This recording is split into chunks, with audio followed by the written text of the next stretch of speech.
Hey, let's start the show. For Thursday, February 3rd, 2022. Welcome to This Is Only a Test, the official podcast of Tested.com.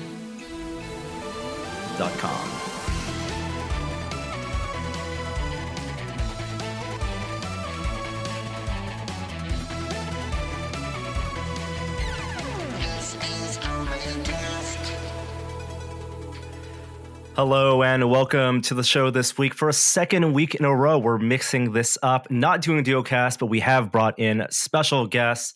If you're watching the video, you know it's not Jeremy. We know it's not Dan. Will's not here, but we have Kishore's here, first of all. Kishore. Hey, Kishore. Look, I'm second on the card today. Let's just be honest where you stand. Because one of my favorite tested personalities ever, the OG himself, The OG. Joey Fameli is here. Hey, Joey. Hello. I have not heard that new theme song yet. That's great. Yeah, we did a contest a year ago where we had people submit theme songs and we played a new one every single week. And this was on the three of us decided was our favorite, created by Less Reverb. And it blew our minds how talented the listeners, you out there, are in creating mixes. We had requests for styles. I don't think I have any on the system right now, but we had, I don't think, no fewer than 2 heavy metal inspired theme songs for Kishore.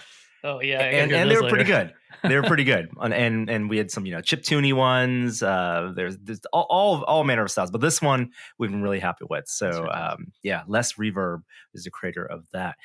So much like last week, it's been maybe not so much a slow news week. There've been big news items that have kind of anchored the tech world, and we're going to only talk about a few of those things. And we have Joey on the podcast just for half of our show today because, one, we want to catch up. We haven't seen Joey on the show in, I don't know, definitely over a year, but there's also some news and some stuff in media that he is more let's just say more informed than us about. Yes, so it's about Halo. But Joey, how's it going? How's it been? I think since people last heard you on the show, you've done some moving around. Yeah. I'm back up in the Bay Area, coming down from the Los Angeles area, and just doing well up here. I'm glad we're talking about Halo. Halo has been going on in my brain for about 20 years now, and my friends and my wife are sick of wanting to talk about it. So well, we haven't heard. Has it really been 20 years since the original Halo came out? Halo 1 it's kind of what launched like Xbox essentially. Like it was 2001. Yeah. I remember playing that in a skate shop. I was in a skate shop buying like snowboard gear, and the owners were like, "Hey, we got this new game, Halo. You can go kill some aliens." I'm like, "What?"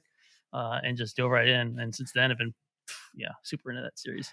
Let me tell you the first place I saw Halo, and this is not to scoop anything, but before Halo was an Xbox exclusive, people might know that Halo was a Mac exclusive. Right. Because Bungie was a Mac developer. And the first time I saw Halo running in any capacity, it might have been just a video of it, was at Macworld in San Francisco, where Bungie had a small booth and they were doing a live stream.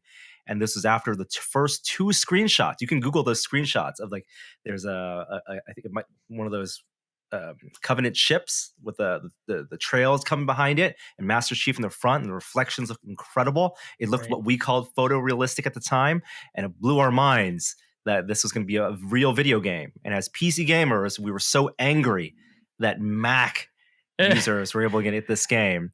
We had Photoshop and Halo. Those are the only two. Yeah. But we're getting a little ahead of ourselves. A little more catch up. I think last time people might have seen you was your favorite things videos. You reviewed some camera gear. What's been going on in your world in terms of gear, movies? What are the things that have been occupying your time, Joey? A lot of movies, a lot of television shows, a lot of a toddler. She's at an age right now where time is less available to me and more towards a little one.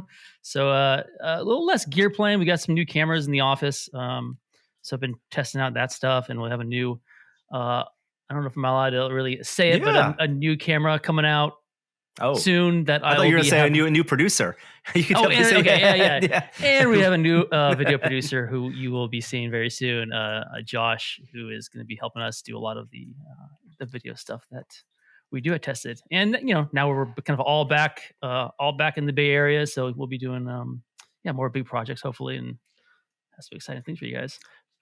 I always like how you skipped over the sourdough starter phase of the pandemic and just went straight to like pasta and pizza. I was doing sausage for a little while. Yeah, if you don't like follow Joey on different social places, Joey posts all sorts of stuff around pasta making, pizza making. It is a terrible thing to look at if you're hungry, but it is definitely a source of inspiration. Do you want to mention anything around like new like pasta or pizza explorations really quickly before we get to Halo? Yeah, sure. I could talk about this for a long time as well. I've been doing. You've probably seen some of the pizza ovens I've been tested with like the Uni Coda and the Uni firewood ovens. But basically, I fell on this huge rabbit hole of flours and different kinds of flours because I'm dealing with very high heat at this point. I'm starting to discover essentially what flours can handle that high heat and how you can get better leopardine and less browning, which is not something you really want as a Neapolitan pizza. You want something that's that can handle like 900 degrees heat, have your leopardine and not crisp out or brown or burn on the bottom. And so like I actually just ordered a bunch of new flours from Italy to test out different gluten levels, but also like the way they're milled and refined is much more than your normal everyday all-purpose or bread flour, where you have a little bit more of the whole berry involved, which tends to have a little bit more malt and can burn quicker. And so I've been making pizzas like crazy, which is I've been posting on social specifically to figure out the right formula of flours and hydration for that kind of style. So, and you're able to get that temperature because of this new wave of personal home pizza ovens that you can have in your backyard. That's no bigger than definitely not as big as like an outdoor range, and gets you the temperature that you would normally get with like a brick oven. Exactly. Yeah. You can. Yeah, it's like a fraction of the footprint because you don't need a huge chimney, and a lot of these now are a hybrid. So the one I've been really looking at, I have what's called the Coda 16, which is a very slim profile, but it's all gas, and that allows me to kind of control it, the flame specifically, because I do different styles of pizza in there. I do different cooking in there. So if you want to cook like a steak or a Detroit or Sicilian thicker style, I can sort of dial that in.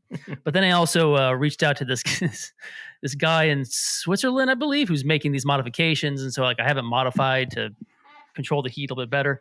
But now there's something called the Uni Karu 16, which is, I think, looks like one of the best home pizza ovens because it's a hybrid of both gas and wood. Also has complete control, temperature control, doors. It's just like these consumer ovens are now at a place where you don't need to build a giant brick oven in your backyard. You can get one of these and have pretty consistent results that are just as remarkable. But my only question is, can you taste a difference, gas to the wood pellet? I can't in most 2 to 3 minute pizzas. I feel like once I throw those in there, some of these pizzas I make when I'm doing 900 degrees, I'm going so quick. They're in there for like a minute and a half, 2 minutes. I don't feel like that's enough time for any of the wood pellets or the wood chips to really impart. I mean, there's probably people that would say I'm crazy for that, but I don't feel a big difference when I do like a steak or chicken wings or even like the longer temperature or the longer time pizzas. I feel like you can get a little bit of the smoke qualities, but also when you're doing pizzas, you tend to gravitate towards the less, the less strong, like the more mild wood chips. There is like a variety of different wood species that offer and impart their flavor onto foods, and like you tend to go for the cleanest one for pizzas. And so, yeah, it's not a huge, in my opinion, it's not a huge deal breaker to have propane or gas or fire. Hold up, you can cook chicken wings in a pizza oven? Oh yeah. I've crisped. Yeah. Oh. All right. Isn't that what a lot of like Norm pizza next places week's do? Podcast takeover. Joey and I just talk about pizza hacks. I mean, perfect for the Super Bowl, right? I mean, the big game, the Super Bowl, right? You can your wings Kishore, and you can bring some. You can have your special wings in Joey's pizza oven. I'll bring some of my hot sauce. Bring the pizza oven. Oh. Yeah, I have cast irons that are specifically made for my pizza ovens and little. Yeah, I have a lot of smaller versions that can fit into the profile of the pizza oven. Pizza peels back there. Oh wow. Yeah, wow. Different profiles, but also they have like notches, and then I have little cast iron hooks, so I can kind of move things around without throwing my hands inside of a 900 degree oven. Jeez. I've burnt my hair. I burnt the front of my hair before by getting a little too intimate with this. A lot of heat throws out of those things, and I had to Look, if you're not burning yourself, you're not doing it right. I have oil burns from deep frying wings. Like, it's just part of the trade. Yeah. All right. You've made us hungry enough. Yes. Perfect for lunchtime after this. But let's switch our appetite over now to Halo talk, because two big stories. One, last week we talked about Microsoft purchasing, or with the intent to purchase Activision Blizzard, and that's shaking up the video games industry, the biggest acquisition ever, almost by tenfold, an order of magnitude. And shortly after that, Sony announced that they are acquiring Bungie. Now, Bungie hasn't been making Halo for a while now. That's at 343 Industries, owned by Microsoft. But of course, they have Destiny. They're still a very big game developer, and this was a multi-billion-dollar acquisition. But they're still going to be making be operating independently to make multi-platform games, and Sony's providing plenty of incentives for those developers to stay on board. So it's consolidation, and it's going to be a big the beginnings of a big platform war. But Bungie, of course, made Myth back in the 1990s, and right as the turn of the century happened, announced and made Halo. And so let's walk down this 20-year journey, because we are talking about Halo because a trailer for the Paramount Plus show Halo just debuted this past week. It's going to be streaming in late March 24th.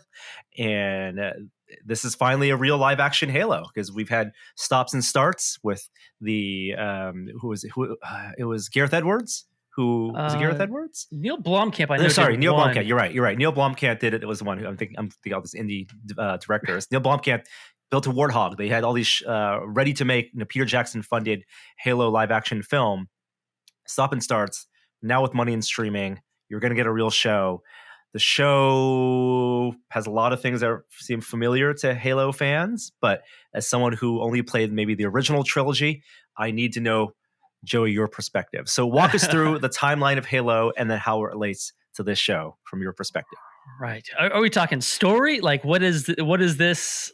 How is this relating to the original Halo story? Because there is an actual, like, I think a lot of hardcore Halo fans who are really into the narrative, because there is a very expansive narrative around this, first person gun shooting game that has been explored in different offshoot games, and then also tons of novelizations that are very beloved to people. And this is, I don't want to say, a little bit of a Star Wars approach of, where Star Wars came out with The Force Awakens and said all the expanding universe stuff is gone, right? It's Legends, yeah. Yeah. What Halo is doing is interesting. The creative team involved came out, and the trailer very much indicates a lot of big changes, and I think they have anticipated a lot of people not being super happy with that. And so they came out and they released a big interview talking about what they're calling the silver. I think it's the silver timeline. So what they're saying is, we love Halo. We love all the things and all these like books have been written, all the games, all the stuff surrounding that. And we want to sort of take elements of this and not touch your world that you love, but create a Halo storyline that in essence takes a lot of the foundations of certain aspects of some of these characters and some of these worlds, but make a story that is its own thing and is not going to interfere with what you perceive as Halo. Right. And so a lot of what, I mean, should we go down the trailer, or how would you guys want to give us, I guess, let's go through the trailer. Overview of Halo and use the trailer as a framing device, right? So going back to Bungie. So Bungie came out, Bungie kind of has done the quintessential, the Master Chief, the Halo ring, the Covenant versus human war saga. That is Halo 1, 2, and 3. And then there's the offshoots of what's called Halo Reach, which takes place before, like, essentially ending right where Cortana is handed over to Master Chief. And then you have, things like ODST. And then Bungie's swan song was with Halo Reach, which came out at the end of the series, as they sort of were handing the reins over to 343, who then worked with them on that project and then became the internal Microsoft I guess, development team that was making Halo 4 and 5 from that point on.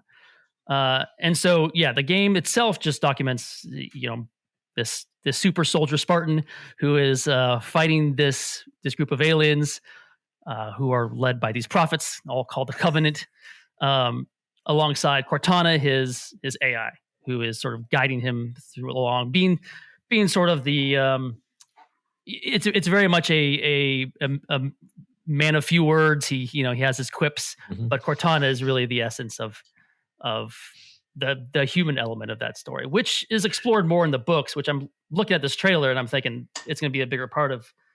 Well, yeah, maybe not. Maybe this is where it kind of differs. Like for the most part, you have the super soldier, the Spartan, who's designed to do one thing, and that's protect humanity, who himself can't really connect with humanity, right? And so you have Cortana, who is his proxy, which is ironic. You have this artificial intelligence acting as his proxy to connect him to humanity for whom he's fighting for.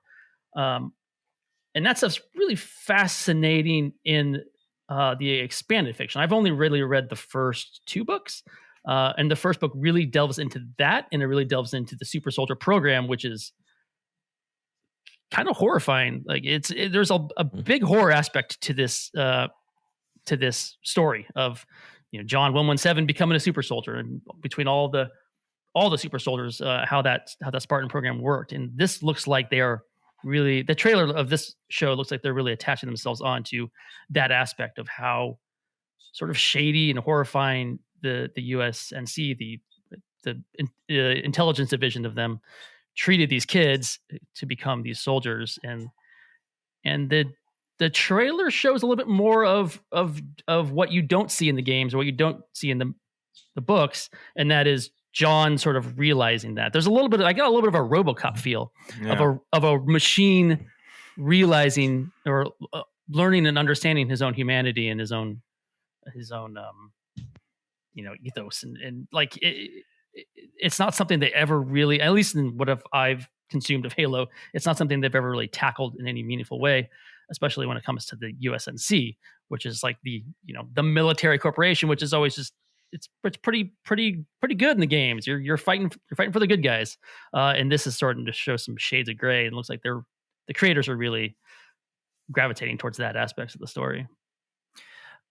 I think they kind of have to do that because, as you say, like the character is not a man of many words, especially in the video games. So when I initially heard like, okay, we're finally through development hell, a trailer's coming out, I'm like, their star basically doesn't say anything in the fiction and lore. So how? Oh, did Kishore freeze? Oh, Kishore froze. All right, I want to see if we can get Kishore back. I think what Kishore was going to say is, they have a main character, like you said, because in the video game, you, the player, are playing. You put a lot of yourself, in the characters, like how they, like classically Gordon Freeman doesn't talk in Half-Life. So they make the decision between how much do you want to have the main character be a part of the story versus the things that they respond to and a balance in the action. And that's not to say that doesn't work. We've seen that work with Dread. We've seen that work with even The Mandalorian to some extent. Right. But at that point, you're just kind of, at what point are you just mimicking a first person game? And is that necessary for this, this specific story you want to tell? That's a little bit more sprawling. Like the games are kind of, they're all over the place in terms of scope and scale, right? Like if you played Halo 1, it's pretty razor focused. There's this large sci-fi thing happening, but you're really just hanging out with Master Chief and you're doing this very specific thing. You're trying to stop this flood. You're just on this mission. And so that kind of is that story of the man with no name. I mean, he's got a name, but like the protagonist that barely talks.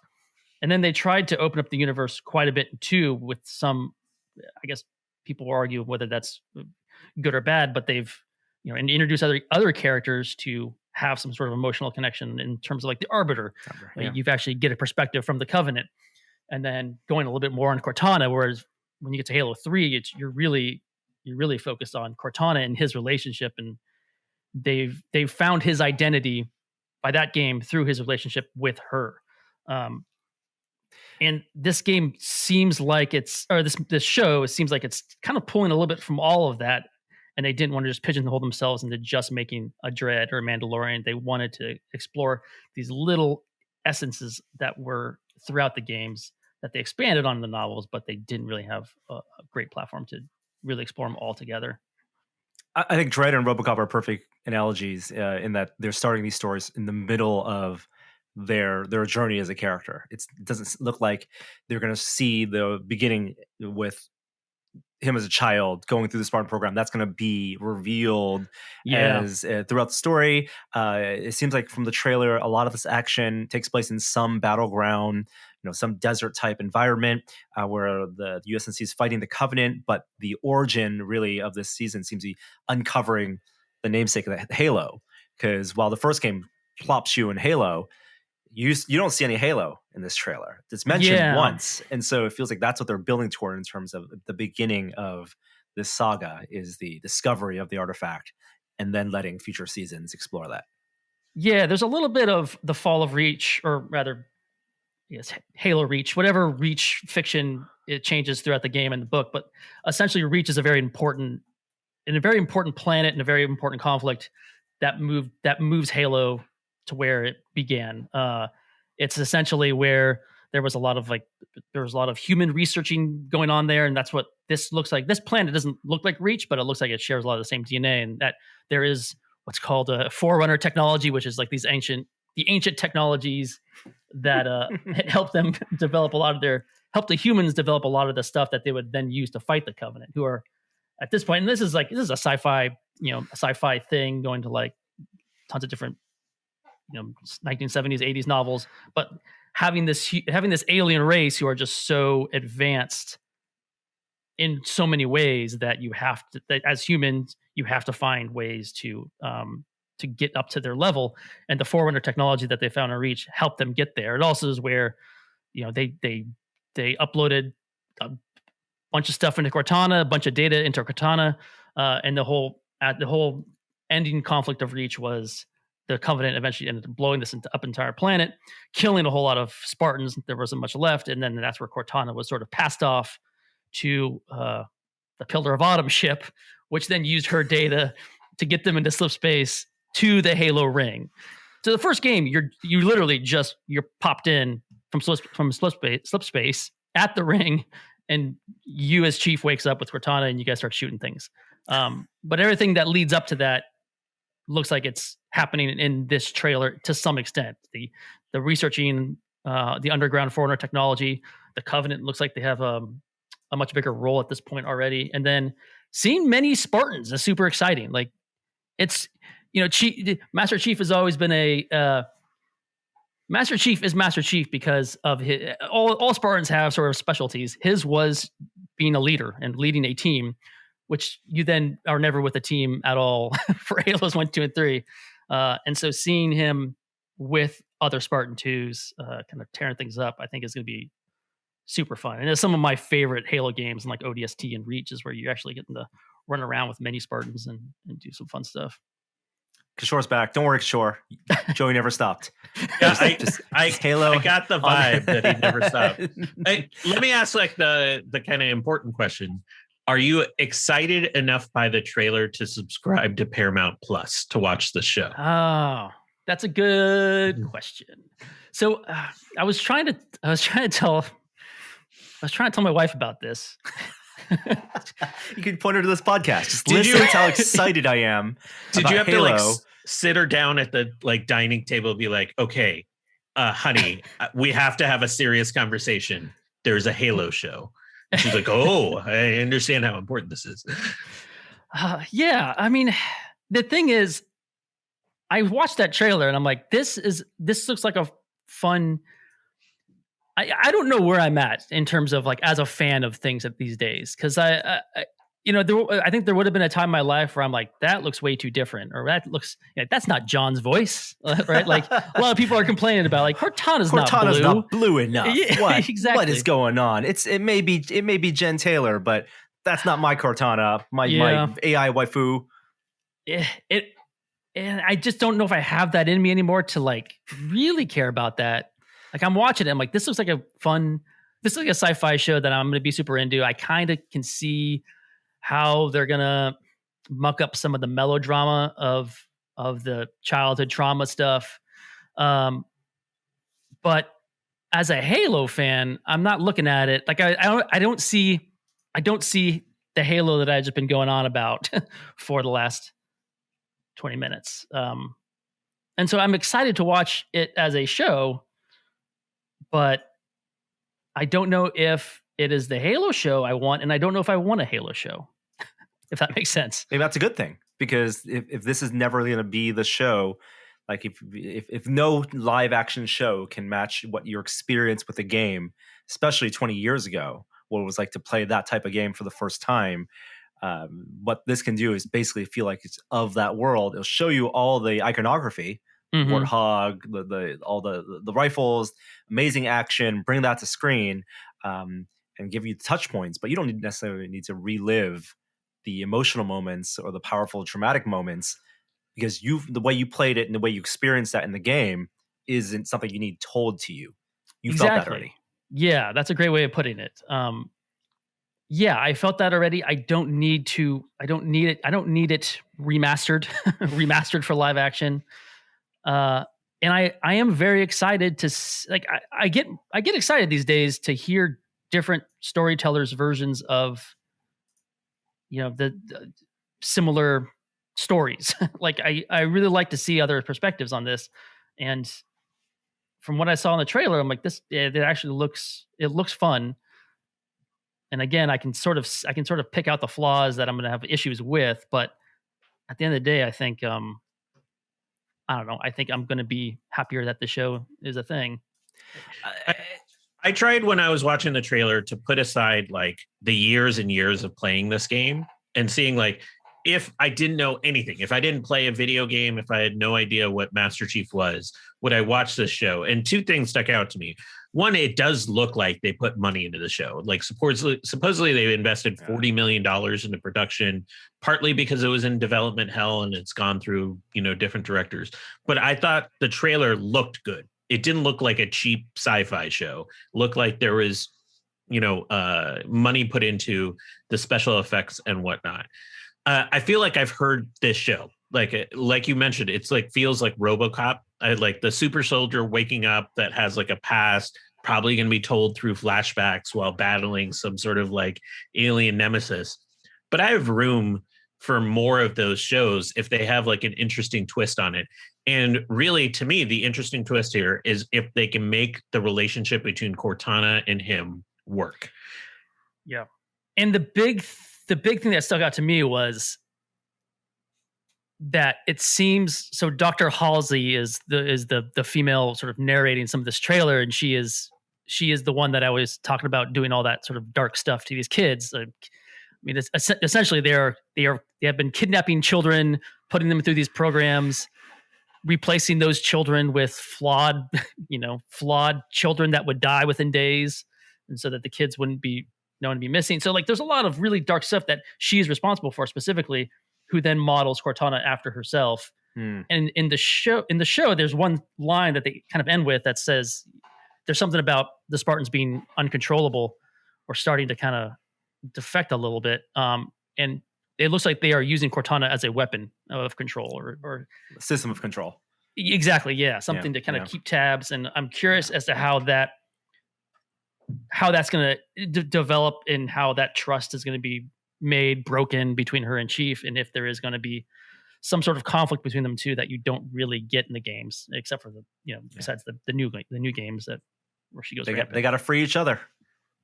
Yeah, and so like you said, they really need to get that relationship right, and they need to get you invested in that, because I think that's sort of the heart of Halo in a lot of ways. All right. Well, March 24th is when it will premiere on Paramount Plus, and we probably won't be doing week by week breakdowns of the show, but we'll definitely be watching it. And I hope it's a success, because fans of Halo, Joey, you among them, have been waiting for this kind of show for a very, very long time, and this is the world of streaming where there is so much money to be put on screen. So hopefully people watch it. Undoubtedly, many people will pirate it. But if it's good enough for Paramount Plus, I don't know who owns like the producing rights or how that's working, like who's funding it. But hopefully there will be many seasons because The Expanse just wrapped up, and maybe those fans are looking for a new show to pick up. And Picard will be out at the same time, so maybe they get some crossover from Star Trek. And I expect a lot of like PlayStation interstitials during the show for some reason. Xbox. No, Microsoft. but I thought Sony bought Bungie. Sony bought Bungie. Yeah, Microsoft bought Halo. Last bit, Halo Infinite, the latest Halo. What your thoughts? And I really enjoyed it. I realized as I started it, I played through Halo 4 and 5, which are the 343 developed Halo games. Those games completely did not stick. I have no memory of those games, and so very lost in Halo Infinite. So if you're gonna play Halo Infinite, which I suggest you do, it's a lot of fun. They've really upgraded some of the mechanics for the first-person shooter aspects of it. But I recommend watching the YouTube of here's what happened last on Halo games. I'm sure there are plenty of those YouTube videos out there. All right. Thank you, Joey. I know you got a jet. All right, guys. Well, thank you for letting me get all of that out. That's been storing us out of my brain. We'll have you back when the next Fast and Furious comes out. Yes, please do. All right. Later, guys. Right. Bye, Joey. All right. Joey, sign off. Of course, you can find Joey's work on Tested, where he's our head of production. And this is kind of like what we talk about. It's a sense of what we do when we're at the office, when we get to see each other, as we let Joey talk about Halo and Fast and Furious and pizza, right? And we nod along and pretend we understand what he's saying. I'm very much interested in the food stuff because he is. I always got the sense like, oh, he's like into this, and then like he starts talking about it and gets going, and you can really see like the depth of, and it's like a little obsessive, which I love. Give me 1 second. All right, so let's switch gears because like last week, I want to reserve some time at the end of the show to talk about the Book of Boba Fett. Last week was a little bit of a special one-off because there was so much to talk about in episode 5, and it turns out there's plenty to talk about in episode 6 as well. Kishore, you and I have both watched it, but we're going to save that for the last 15 minutes or so of the show. And before that, we'll talk about a little bit of VR stuff that we didn't get to talk about last week. So some news over on the Meta Quest, Facebook Oculus, well, for RIP Oculus, the brand. Over the holidays, they have announced that they've sold over $1 billion in games for developers. A $1 billion revenue milestone, which is massive. I mean, yeah, I think it's also contextualized by the earnings that Meta announced last night, where they indicated they've put $10 billion into I think it's the Reality Labs unit is what it's called. Yeah, they finally split off that as a reporting division. So they should talk about how much that division's costing and how much it's making. And it not quite made, $1 billion last year, but they've spent tenfold on people, projects, development. And so it really is an all-in bet. Yeah, which is exciting for like people that are looking for increased adoption. You need somebody to put real money behind things in order for us to see it move forward. $1 billion of revenue, it's impressive growth from what felt like a stagnant period for VR maybe 18 to 24 months ago, and just reinforces the success that Quest 2 has had in the marketplace. Whether they can sustain that over the next holiday season, where Quest 2 was like one of the gifts of the last holiday season, will that continue? How much of that was spurned forward because you couldn't buy a console to save your life this past year? So as we see availability of PS5s and Xboxes rise, is that going to eat into that? It's amazing to think that Quest 2, in many ways, like the Switch became, so popular even a year after its launch, right? It was one of these must-buy gifts. They put, of course, so much money in advertising. You couldn't get away from Quest ads. There's going to be one for the Super Bowl. They made that big keynote announcement at that got all the metaverse stuff in the news that we talked about at Connect. But Quest 2 wasn't new for this past holiday. It had already been matured with all of 2021, all of the improvements in the user experience stuff, all the hand tracking improvements, all the pass-through stuff developers have access to. So they had this nice runway to let early adopters pick it up. And of course, the existing app ecosystem, because it was backward compatible with Quest, let developers spin up more apps, things like Population One, The Walking Dead, Saints and Sinners. Now there's this big sequel. All these really like these let the community find the viral hits. Gorilla Tag, it was an App Lab game that became the most popular thing, and then through word of mouth, kind of like almost in the way that we talk about AirPods, let the kids get excited about talking about it and buying it. And anecdotally, so many people I know who were not interested in VR over these past 5 years bought it themselves. Didn't even get it as a gift. Bought one this past holiday season. You have Wall Street Journal articles talking about, the VR accidents. You're getting the mainstream media attention, right? So all the things that we've experienced and known about in the VR landscape, which means the stakes are higher now. There's going to be more attention to it, both from a consumer standpoint, regulatory standpoint. The experience has to be as streamlined. The wow factor alone gets you to buy the headset, but they need to keep it interesting for folks who bought it this holiday season to keep on using it, and for not to sit in the drawer 5 to 6 months from now. Yeah, and I know we usually talk about that in the context of like a killer app, killer game that's going to keep people coming back. I also think it has to be like a much more friendly ecosystem, which kind of segues into one of the stories is that Meta announced there's going to be common avatars across some of these items. Like, what was your initial reaction? Is this a big deal or no deal at all? I don't think it's a big deal. I think it's a logical thing. Mm-hmm. It's finally these new avatars are the ones that are sticking, because there have been so many different Oculus and VR avatars that they've internally developed. And if this is the platform they're sticking with, then it's kind of just like on the Xbox, it's the success that Nintendo would have had if their Miis were everywhere, right? And because Facebook has, or Meta has Instagram, has Facebook, has a VR platform, has communication tools. This being the de facto avatar means that they are putting even more of their eggs in this basket as a way for people to identify themselves, because identity is such a big thing in VR. The bigger thing, I think Kishore dropped as well. I'm going to continue talking because we have so much technical issues. While we wait for Kishore to come back, because Comcast is dropping all over. The other big thing is AR, and a lot of the software stuff that we're going to see come out this year for Quest 2 is going to be in kind of the bridge between what they've put out in the VR space and what they're going to come out in the Project Cambria headset. Coming out, or hopefully will be more officially announced later this year.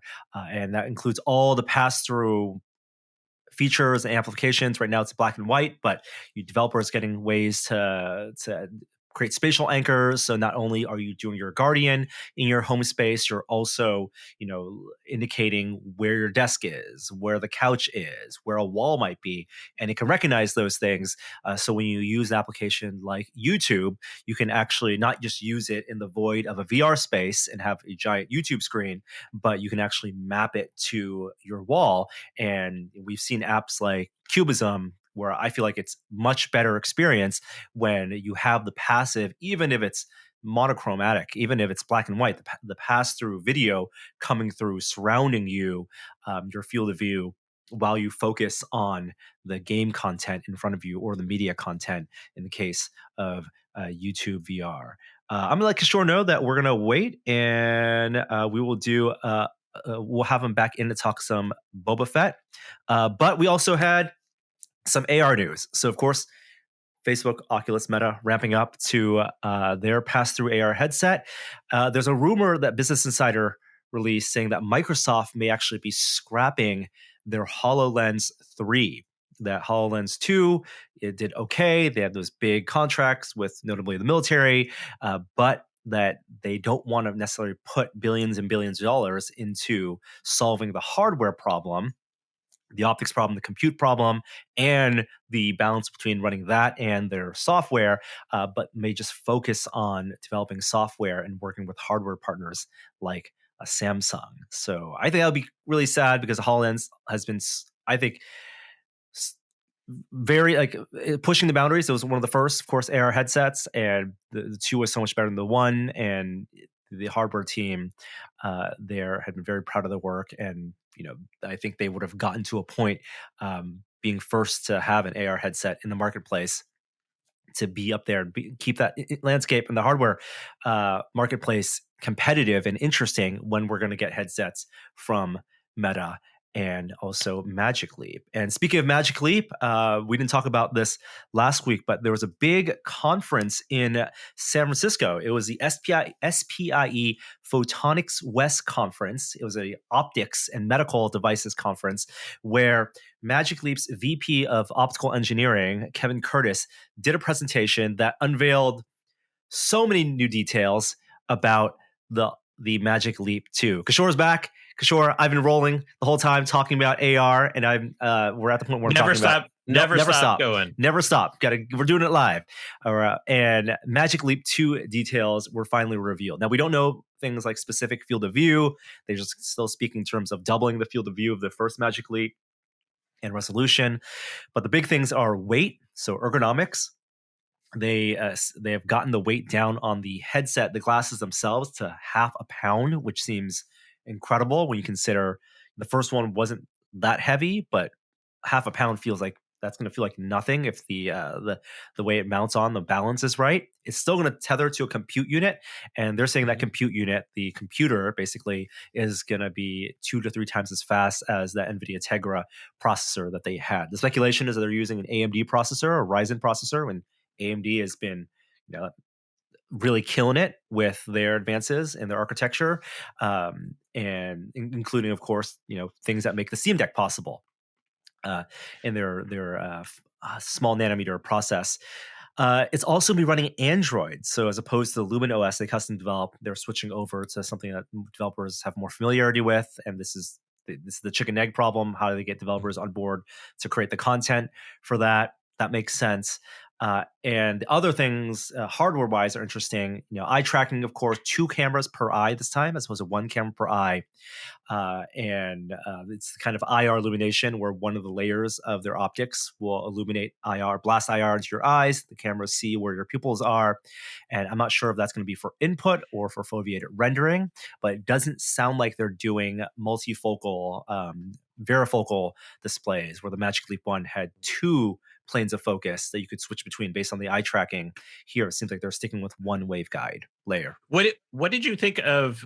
They made a big deal of also being able to change the light transmission of the headset, so you could go from being essentially transparent, just like glasses. I think they said it was like 0.3% in terms of transparency, to like I can't remember. It was like over 20% the other way, which is like, is that close enough to something that would resemble VR? That's the big question. Like to explain what that means, like one of the issues of AR glasses when you have lenses is the objects, these holograms, they're transparent because it's tough for them to be fully opaque unless you have a black background, unless you're looking at a black wall or a black surface to add the opacity, and there's only so much you have to kind of choose with how tinted the lenses are. So the other way, if you want really opaque images, is that you don't see much of the real world. So like in the end real glasses, images look pretty solid, but they're like sunglasses, you don't get as much light, which may be their balance of how well you can use it outdoors versus indoors and brightly lit environments. With this being able to vary the light transmission, that 0.3, meaning you basically see only the real world and the very lightest of holograms to 22% dimmed, that might be enough. And this is where the user experience, where we'd love to, at the point where we get to try the headsets, we'll be able to find out whether 22% dimming makes these images opaque. I don't know if they're regionally opaque or if it's just kind of on a per frame basis, or based on light sensors that come in, or this could be also be content driven or eye tracking driven as well. I'm also wondering how dynamic is this, because like when I first read this, my initial thought was welding helmets that Right. just go. They are not terribly dynamic. There's usually like off and on, and there's fancier ones that you can do the range. But is this going to be able to look at your ambient light environment and adjust accordingly based on where you are, in addition to having user controls? How responsive is that going to be? How taxing on the compute system is that going to be? It shouldn't be terribly, but I would imagine it would have a big impact on battery. And then like, just because it has that light transmission doesn't mean it's actually going to have good optical clarity and brightness and all of those other things that go into that experience. So like, this is very much we need to see this, like have this on to get the vibe of it. Yeah. I think the biggest takeaways are they're sticking with waveguides. They're not going to try to do the solve the convergence issue with varifocal. So the big leap in tech isn't there yet in pass-through optics, and they're also going for kind of where the HoloLens 2 would be the enterprise market. It's why they were at this conference. This is going to be for developers and for high-end enterprise and business users, and not targeted as the Magic Leap 1 was for enthusiasts and prosumers even. So I anticipate high price point, but I'm happy for them to, headsets like the Vario in the VR space. There's going to be a market for it. High price point means that they can actually make good hardware and set the proper expectations for how many they want out in the world, and then grow from there. All right. Last 10, 15 minutes of the show. Let's talk spoilers for the Book of Boba Fett episode 6, because here goes. If you haven't seen it yet, we'll see you next week. But if you've seen it, well, boy, did they double down, didn't they? Yeah. You mean the Book of Mandalorian season 3? That's there were genuinely points of this episode where I was wondering if after the first 2 or 3 episodes of Boba Fett debuting, the Lucasfilm editors and the team decided to just re-edit the show to put in Mando season 3 episodes they had already shot to bolster Boba Fett. I mean, obviously that wasn't the case, because it still ties in to the grand scheme of what's happening with Boba Fett and his fight against the Spice Lords of Tatooine. But wow, how much I'll see this episode? Like in the last 2 episodes, Boba Fett himself was maybe on 30 screen seconds for 30 seconds to a minute. Yeah. It's puzzling. And you know what? It's amazing.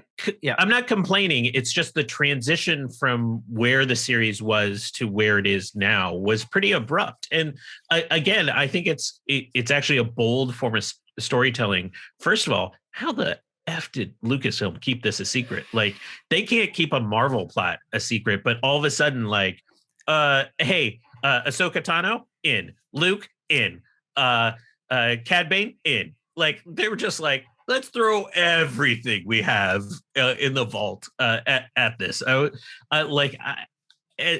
was incredible that they kept this a secret, and how much those stories seem to like fit together. I don't know how this is going to connect to Boba Fett and Boba Fett's whole story, and I don't care. I don't care either. I mean, I got what I wanted out of the show. I got more Grogu. I think it is very bold from a storytelling standpoint to have a show called The Book of Boba Fett that you position as a spin-off of The Mandalorian, where mentally as a fan, I'm expecting all the Mando Grogu stuff to be in season 3. And then they're tying in much sooner than later and using it again as another spin-off or a launch pad for things like the Ahsoka show that's coming. But I think the answer to your question of how they kept it secret is the volume, the fact that their stagecraft technology allows them to film, in Los Angeles on ILM stagecraft stages, means that there's not going to be on location studio backlot photos that will spoil who's flying where and what characters. An actor can drive onto the lot and get made up and film all within the confines of their production house, and they'll be on a separate planet. Yeah, I would say there's 3 points of this week's episode that was super compelling. First of all, you have some progression in the Mandalorian's own personal tension as being part of that sect of Mandalorians. And, he essentially goes into exile from that group at the end of this. So there's like progression of that storyline, and it was done in a way that like made sense in the archetypes they had kind of set up. I found that very compelling. And it also illustrated the kind of the differences between the Boba Fett character development and the Mandalorian character development. Like he has an end goal that is about a personal journey, whereas like Boba Fett's own transformation here is like he just wants to be a crime lord, and he's not going through any personal transformation to get there. He's just imposing his values, where the Mandalorian's on like a larger journey. And it was heartrending then to see that connected to, I just need to see Grogu again. Oh my gosh. And then wow, seeing the Luke and Grogu go through the training that was such a callback, to Empire, and almost shot for shot, like seeing very similar, scenes going through that, and then the incredible tension at the end of offering Grogu a choice of whether to become a Jedi or to remain linked inexorably with the Mandalorian. Just Mando. He's choosing Mando. He's not taking Yoda's lightsaber. I mean, that's how they're gonna have this neatly tie in to Force Awakens and Last Jedi. I did feel like when Luke brought up Yoda's lightsaber, I'm like, this is laying it on thick. But they had the connection to the Jedi Temple and the failure with Kylo. They like put in like sort of a hook towards that I thought was interesting. I felt like Ahsoka was a little bit of just we're just going to throw everything in, and she didn't really progress the story. I mean, Rosario Dawson is an amazing actress, and I think she was needed there because as amazing as CG Luke looked in this episode, huge improvement over Mando season 2 finale. 100%. I think that it's still tough. You can tell in the scenes where Luke is chatting with Ahsoka, the acting isn't perfectly there between the two of them, and so one, it was a necessary story perspective to keep the distance between Grogu and Mando, but then I think Ahsoka as the avatar for the Jedi to speak on behalf of Grogu's journey to Mando and how empathetic she is, reflecting on her journey and all the history that Dave Filoni, of course, have brought to Rebels or Clone Wars, like that was needed from an acting perspective, because you have a guy in a helmet, you have Pedro Pascal's voice and body movements, and then you have a deep fake character and you have a puppet, right? like at some point you need an actor's facial expressions, and I think that's what Rosario Dawson brought to it with Ahsoka. Yeah, totally fair. But my point sort of stands as I don't think she advanced Ahsoka's story. She was there to kind of advance the Mandalorian story, which is fine. I gotta say, my favorite part, putting all of that stuff out there, which was great. My favorite part is Cad Bane at the end. Oh my gosh. And for those that didn't watch the Clone Wars cartoon, like that's where he's introduced. He's a bounty hunter. He works for various evil groups, the Hutts, the Imperials, the Syndicate, like all sorts of people. But what I found so compelling about him, and it worked because I think he's playing off Timothy Olyphant, who's Star Wars Western in full display. And again, laying it on super thick, but he was creepy. He was compelling. He looked good. I found like the voice to be villainous, and the scene to have a lot of dramatic tension, and they didn't try to do too much. And actually, this is what this show has needed all along, is like a real foil for Boba Fett's ambition, as opposed to like some sort of an invisible syndicate. Now we have like a face for that, where there can be some like real progression. I loved it. And like, I think this is where Star Wars is at its best, is when it is inherently in its Western roots. Yeah, yeah, and you saw that with the episode The Jedi he directed in season 2, where he pulled from not only, the redwoods of Northern California as the location inspiration, and the burning, the fires, to set the ambiance, but also direct, shot for shot inspirations from Kurosawa films, which again are inspired to, were Star Wars, but also have Western roots as well. And you knew how exactly that scene was going to play out with Cad Bane and Timothy Oliphant. You knew exactly that the deputy, like, even though Oliphant's wearing the red shirt, deputy was going to get shot. And you knew this was a way to show the badassedness of Cad Bane for maybe folks who'd not seen the Clone Wars. But this is like the exciting, EU, to lack of a better phrase, the stuff that isn't in the original trilogy, prequel trilogy, or sequel trilogy stuff that Dave Filoni is more tied to bring in. And I'm more excited for them to dive into that part of Star Wars than necessarily go back to Luke as a reoccurring cameo as well. I mean, they were confident, like the confidence that the filmmakers had in Filoni and the ILM team in putting Luke in full conversation scenes in different types of lighting environments, movement with Grogu interacting with the puppet, and the using the force power to pull Grogu along. I mean, all of that was just perfect. And you know what? The reason it worked is because it just looked a lot better. Yeah. And then it was, I can't imagine the technology has come that far along since the end of that season of Mandalorian, but like it felt, like 95% of what like a real actor would achieve. Well, you look at what Lucasfilm has done in the past with their digital characters, right? They are big pioneers in digital characters, even going back to performance capture and motion capture with Jar Jar, but of course with Tarkin in Rogue One and Leia at the end of Rogue One, and they've always pushed the boundaries of how to digitize a character and use their digital prowess and animation prowess and performance, combine that with live action performance. The gallery episode, the specific one about the finale of season 2, they talked about how they experimented with deep fake technology plus also CG animation technology, and found maybe a hybrid of that. And since then, they did hire that researcher, that deepfake researcher, Shamuk, who had the YouTube channel showing his versions of digital Luke. And you could see that's where they pulled a lot of those scenes. And maybe they were very judicious about the shadows. They were all the environment. It was a very bright planet, but Luke and Grogu were in these nice flat, even shadowed spaces, which could have helped. Hair looked better.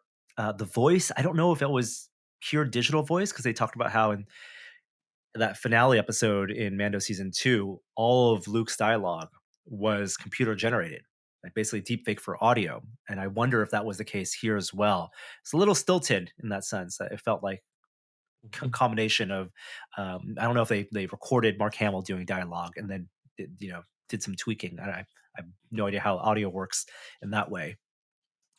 Well, yeah, I think this is going to be it though, in terms of our like episode where like all the fan service happens at once. I think like that's it for the season. I think we're back to Boba Fett next week, and facing off with Cad Bane, and like the progression there, and it's still obviously the Mandalorian's going to be part of the conclusion to this season, but I think we got our sort of like, okay, we're all back in kind of moment. And now it's up for them to stick the landing, which has honestly been hard across the bevy of Disney series. The Mandalorian may have done it the best when you include all the MCU shows. So there's reason to be optimistic that this will be able to bring it home. I'm still not personally compelled about Boba's journey. And that's okay if they can use the other characters around him to go through like some sort of transformation.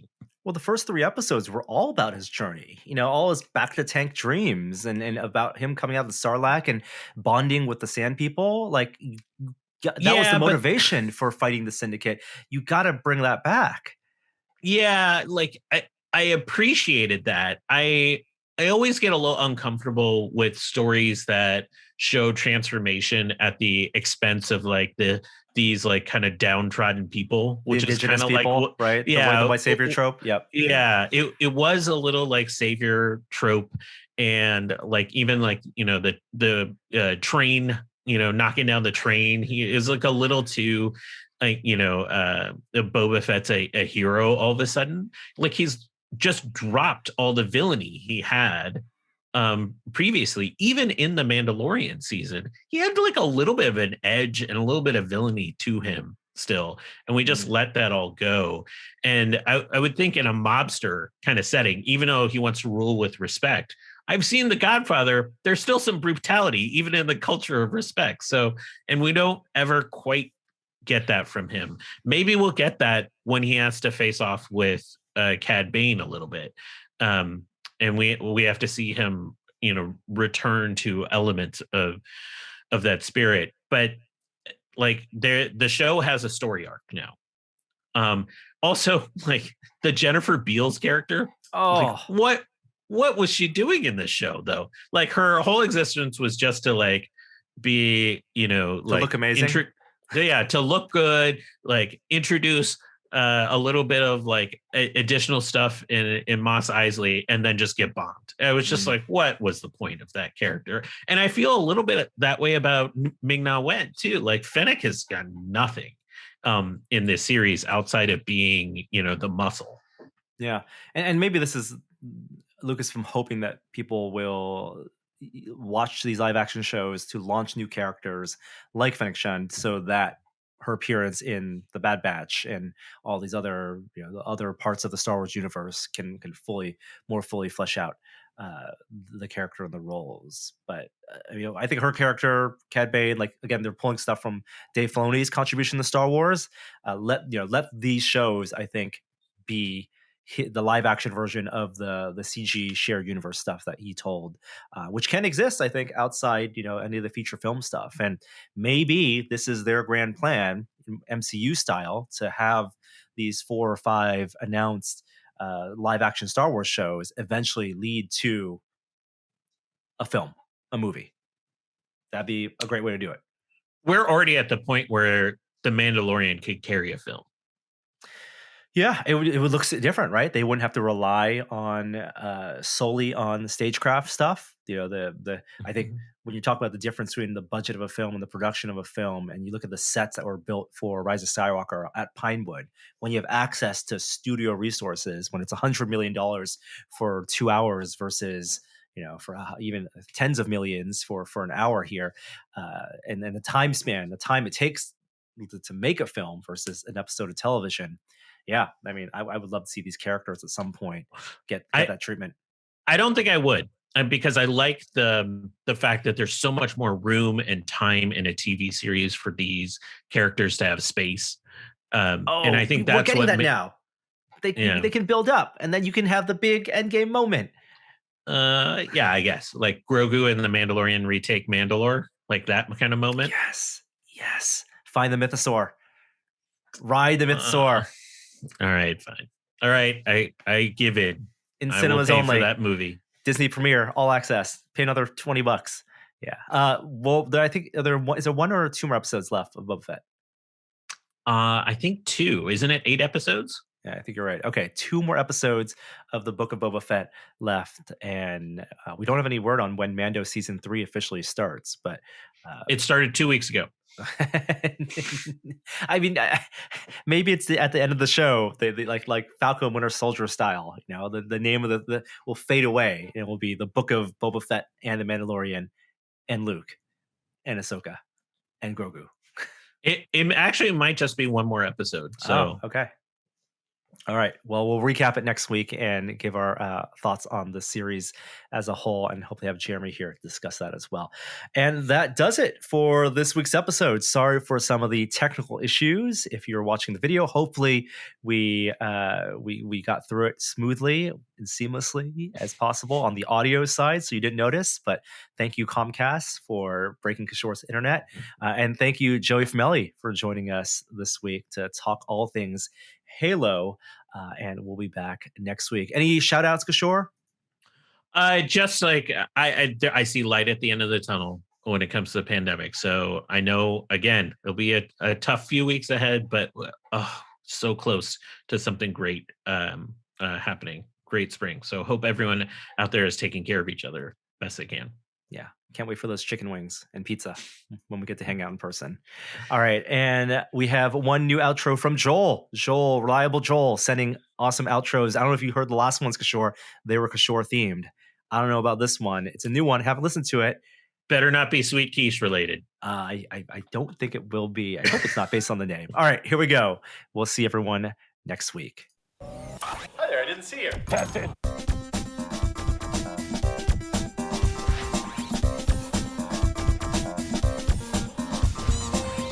All is right in the world. Where is my dubstep intro? Well, you got no dubstep intro, but we have the full squad back. Not since our episode 501 spectacular. Kari Watch 2019 I thought has come to an end. I thought we made a deal that the show was over. After 501, we all shook hands. We went all our separate ways. We all gave each other that look. Like, that was a good run. You remember how this works? I don't think I ever knew how this worked in the first place.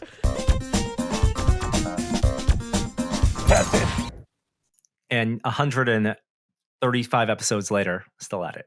All right. Yeah, still don't know how this show works. No, still me neither. All right. See y'all next week. Bye.